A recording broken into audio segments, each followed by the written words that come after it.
There are only a few days left to join the Business Edit Group coaching program before prices increase on January 1st.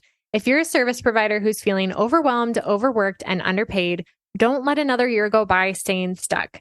If you want this to be the year that you finally build the business of your dreams, one that lights you up, doubles your revenue, and allows you to work part-time hours, now is the time to join. In this program, you'll follow my signature 5-step method for building a productive and profitable business. You'll get business minimalist strategy, marketing systems, and productivity roadmaps that are simple to understand and easy to implement, plus 12 months of weekly coaching to help you overcome any road bump that comes up along the way. Let this be the year that you finally hit your revenue goals and create a life first business.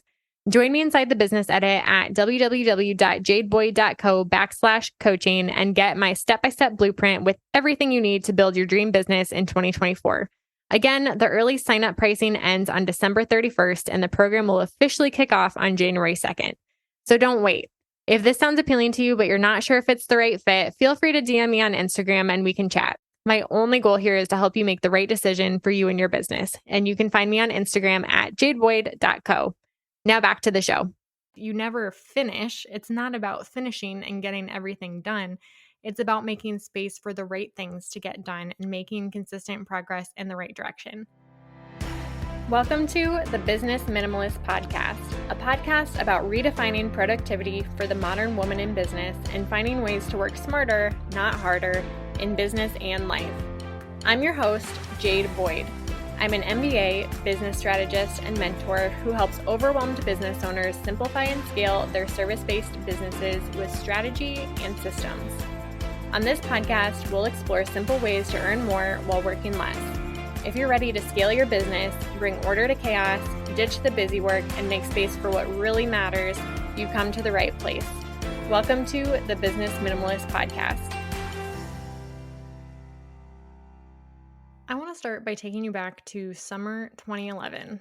It was this summer after I graduated from high school, and I remember distinctly thinking to myself, I only have a few things to cross off my to-do list to get ready for college, and then I'm done for the summer. Like, I won't have a to-do list. It's finally going to be done. And at the end of the summer, I also remember looking back on that thought that I had that as soon as I cross off these next few things, I'm going to have this amazing period where I have nothing to do. And if there's any point in your life where you don't have anything to do, granted, it might be the summer between high school and college, but I looked back on that summer and realized that my to-do list never ended. It kept on going. And I think that oftentimes as business owners, we can look at our to-do list as, I just need to get it done and then it's going to be done, not recognizing that to-dos are constant. You're always going to have something on your to-do list, no matter what. You never finish. It's not about finishing and getting everything done. It's about making space for the right things to get done and making consistent progress in the right direction. So by the time you're done listening to this episode, you are going to have several helpful strategies and hopefully a new way of looking at your to-do list that's going to help you get more done, but also get the right things done and feel a little bit less stressed and overwhelmed while you're doing it. Let's dive in. Mistake number one is trying to multitask. And I've talked about this several times on the podcast before. If you go back to episode 4, I believe, we talk about multitasking versus task batching. And really, there's no such thing as multitasking, right? Science shows us that we're not actually doing two things at once. We're just really quickly switching between tasks. So it's more like task switching and not multitasking. But I see a lot of entrepreneurs who are working off of these really long to-do lists and going about their days just trying to shove as much as possible into a day without prioritizing, without thinking about how it would be most effective to tackle their to-do list, without batching similar things to be more efficient with how they're managing their time in their to-do list, and multitasking in ways that it doesn't make sense. So your brain can only focus on one thing at a time. So you can multitask in terms of doing one mindful task and one mindless task. This is like taking a walk, which is mindless, and listening to a podcast, which requires focus. Or it might be listening to music, which is mindless, it's in the background, and writing a blog post, which requires your focus. But you can't intentionally do two things and focus on two things at the same time. Your mind will be switching back and forth. And if you try to multitask, you will get drained really quickly. Some research shows that you lose even up to 40% of your productive time. Again, we talked about this in the multitasking episode. 40% of your time just switching in between tasks and not actually using that time to get things done.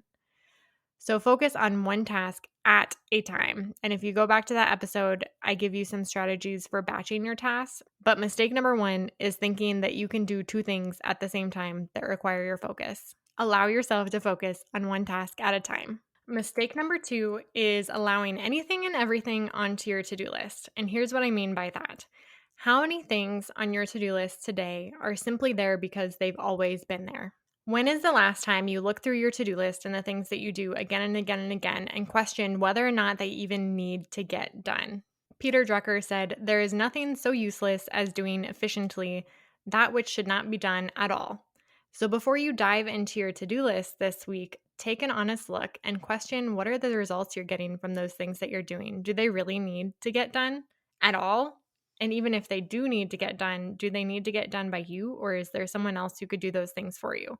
If you instantly want to get through your to-do list, the fastest way to cross those things off is just to not do them. And there's probably a lot of stuff on your to-do list that you do without thinking about it that doesn't actually need to get done. So mistake number two is allowing anything and everything on your to-do list without a filter. Mistake number three is ignoring your constraints. As humans, we all have constraints. We have constraints on our time, we have constraints on our energy, and we have constraints on our focus. And the amount of time, energy, and focus that you have on any given day, on any given week, will limit the number of things that you're able to get done. It will limit what you can put on your to-do list and do well on any given day or week.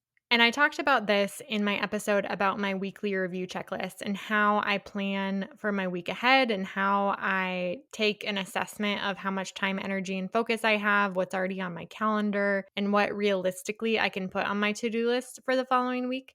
And I'll link that episode in the show notes also for the weekly review checklist. It's the episode titled The One Routine That Keeps Me Productive if you want to search for it, but I'll link it in the show notes. But what I want you to think about here is that you don't have unlimited time, energy, and focus. Those are limited resources. And in some weeks, some days, those resources are higher than on other days, right? But you need all three of those things in order to tackle anything on your to-do list. So you can't have an unlimited to-do list if you don't have unlimited time, energy, and focus.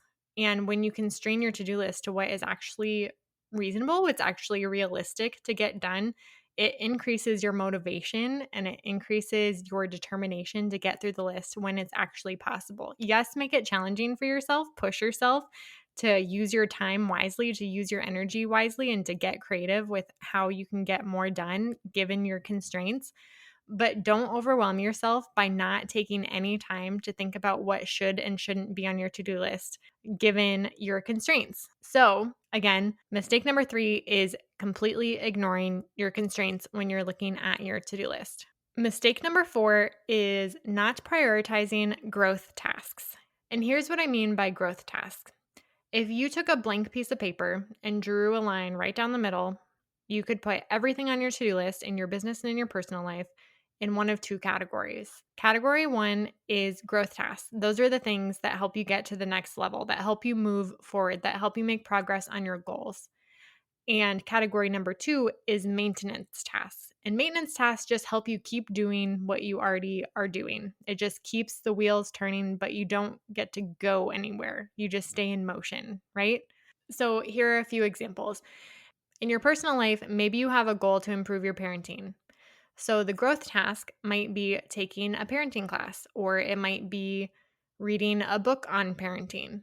But there's a lot of maintenance tasks that come with that too. The things that you show up and do every single day to be a good parent, right? But there are certain things that just maintain the level that you're at, and there's other things that can get you to the next level. Now let's look at an example in business. So maintenance tasks in business are the things that keep the doors open. So think of this as things like paying your taxes or doing your bookkeeping, managing your receipts, posting on social media so that you can continue to get new clients. All of those things keep the wheels turning, they keep the doors open, they help you stay in business, but they don't really get you to that next level of success. They just help you maintain the level of success that you're already at, right? So in business, growth tasks are those things that would fall into the business development category. So this could be working on a rebranding project that's going to help you level up the way that your brand is perceived in the eyes of your ideal target market. A growth task might be taking some sort of personal development course or something that's going to give you skills, knowledge, abilities that's going to help you get to that next level as a business owner and step into a new role and make better decisions as a leader in your business.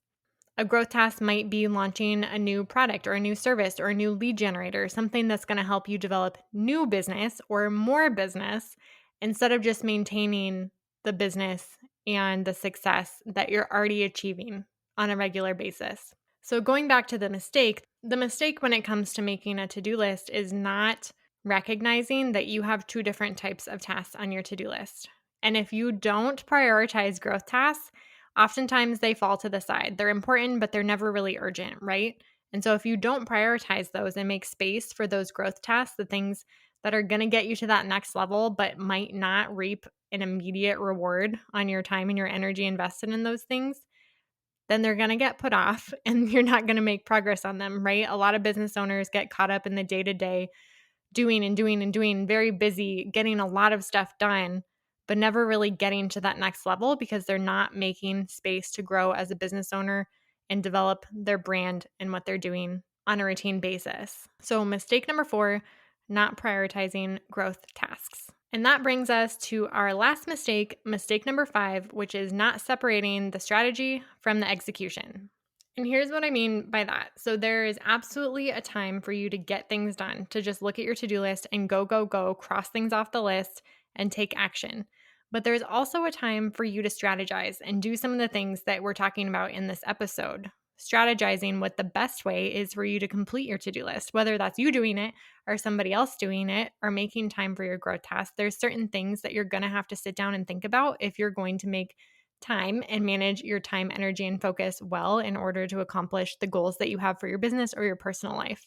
And when you don't take time to make that strategy, to make that plan, it becomes a lot harder to execute because you're forcing yourself to make those strategy decisions while you're trying to execute. So you're doing two things at the same time. So if every day you show up to work and think, what needs to get done today? And then throughout the day, as soon as you get one thing done, you're thinking about the next thing and the next thing. You're constantly forcing yourself to switch between executing and strategizing what's most important. Instead, if you separate the strategy to one time a week and a quick check in each day to say, what is my strategy for getting things done today? What's the top priority? What time am I going to get them done? What do I need to get done this hour, the next hour, by the end of the day? Or on a weekly basis, monthly basis, however you want to plan that, it needs to be separate from the execution. Because when you show up to execute and get things done, your brain will be looking for distractions. It will be looking for any reason to get you out of doing the things that you know you have to get done. That's just the way that our minds work. And if you're a creative entrepreneur, I know that you feel this. But if you separate the strategy from the execution and you do a good job on the strategy, if you can trust the decisions that you made when you sat down to plan your week, then when you show up that week to execute, you will be focused. You will trust that you made the right decisions for your schedule, for your priorities, for your business, for your family, for yourself.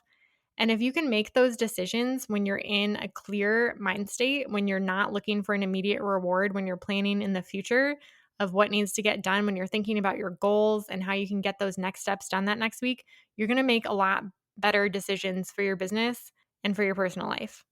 And then when it shows up day to day, you don't question, should I be working out today? Should I go for a run? Should I go for a walk? Should I make a podcast episode today? Should I email this person and ask for a collaboration today? No, those decisions are made. You have your list and you just show up and you knock things out one after the other. And then at the end of the week, you assess what got done and you plan the next week. And it goes again and again and again. But if you're able to separate this decision making from the execution, it will help you move through your to-do list faster with a lot less overwhelm. So I'm going to go back and summarize the 5 mistakes in closing today. Mistake number 1, multitasking, believing that you can get 2 things done at the same time. Mistake number 2, allowing anything and everything onto your to-do list instead of filtering what's important and what needs to be done by you. Mistake number 3 is ignoring your constraints on your time, constraints on your energy, and constraints on your focus. Mistake number 4 is not prioritizing growth tasks and realizing that they are different than maintenance tasks. And mistake number 5 was not separating the strategy from the execution.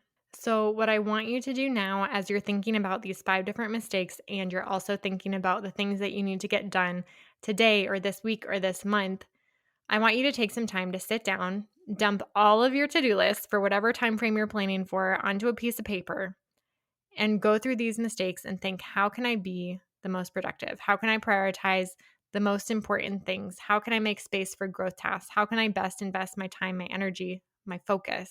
And sit down and take the time to strategize so that the rest of that time that you plan for, you can just show up and execute and knock it out. And if you need a little more help to create a strategic plan to help you make progress on your business goals, I have 2 spots remaining for my 3-month coaching program starting on October 1st. My coaching program is a great fit for entrepreneurs who have big goals but are feeling overwhelmed or a little bit stuck on how to make progress in the day-to-day with everything that they have going on. I help my clients create a clear business strategy and also develop the systems that allow them to execute without the overwhelm. So if this sounds like something that might be a good fit for you, you can use the link in the show notes to apply today and grab one of those last 2 spots. I do offer this on an ongoing basis, so if you miss the October cutoff, I'll enroll again in November and December, etc. But October is the soonest you can start, and it's not too late to jump in. Thank you so much for tuning into this week's episode. I hope that something I shared today will help you make progress on your goals this week and help you live out a week with a little bit more freedom and intention. Thank you so much for listening to this episode of the Business Minimalist Podcast. If you enjoyed today's episode, I'd be so grateful if you'd rate it on iTunes, Spotify, or wherever you're listening today. Your rating and review will help more small business owners discover helpful episodes each week. Don't forget to check out the show notes for the tools and resources mentioned in today's episode, because good ideas don't grow businesses, action does. And if you want more business minimalist tips and resources, head on over to Instagram and follow me at jadeboyd.co. I'd love to hear what you took away from today's episode. I'll see you next time on the Business Minimalist Podcast.